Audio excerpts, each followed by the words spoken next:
Here with more on the possible changes to housing taxes is Aruna Sathnapali, who is the head of the Grattan Institute and joins me in the studio. Very good to see you, Aruna. Thanks very much for coming in. So how would these potential new rules change the current negative gearing situation, and why is the government looking at changing taxes? So if we're thinking about one of the long-standing issues in Australia's housing system, the way in which we tax housing, the way in which we tax rental losses, but also the way in which we tax the gains that investors make from housing, has been just a perverse feature of Australia's tax system that has driven the problems that we're seeing in terms of house price levels.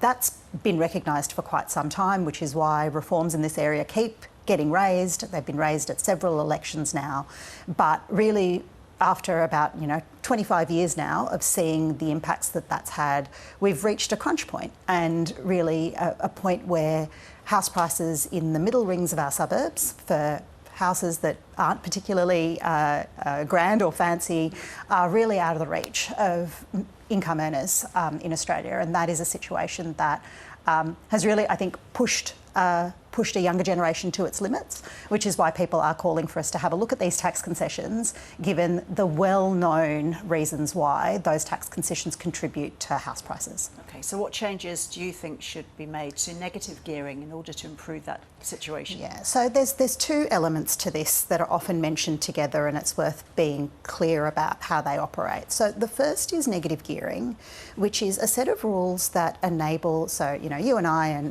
and many people pay income tax.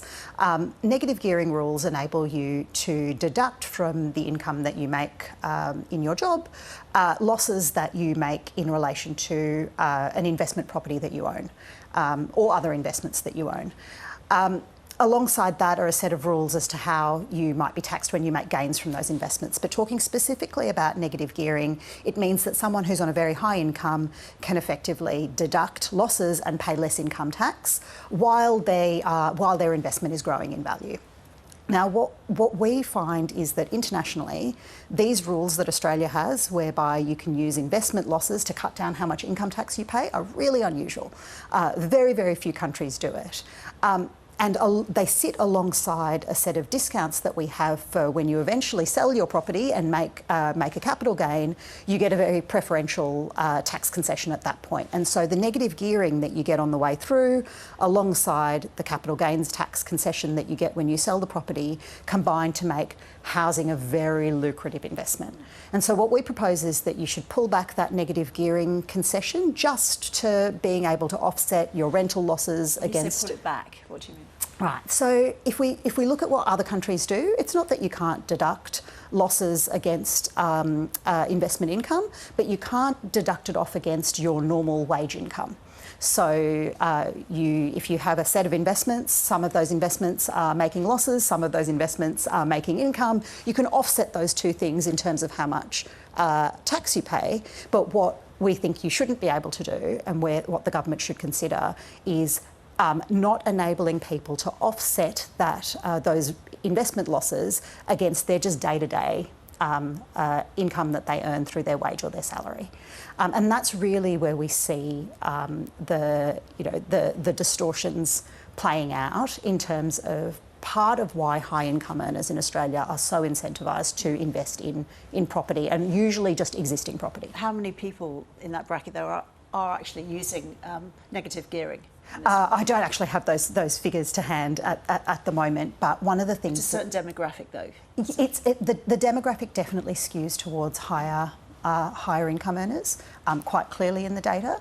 But the other thing that comes out really clearly in the international data is just how much more money Australians borrow to put into the housing market by way of these tax preferential investment properties. So some recent analysis that was done by New South Wales Treasury pointed to how these tax arrangements, once they were instituted, we saw investors previously borrowed about the same as first home buyers, but now they borrow twice as much as first home buyers. And in fact, in New South Wales, where we have some of the highest prices, they borrow 3 times as much. as first home buyers. So the negative gearing system propels this drive to borrow money and then plough it back into the housing market through property investment. Would you expect any such changes though to be grandfathered to kind of ease them in?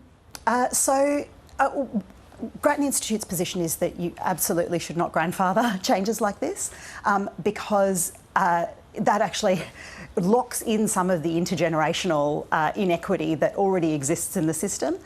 It means you'll have a group of people who continue to have access to these very preferential arrangements, and they're more likely to hold on to their properties and not sell them. So that's actually quite distorting if you grandfather these changes. We do think that you should work them in over a period of time, so not all at once. And the way we suggest doing that is actually through looking at the capital gains tax discount and through reducing that over 5 years.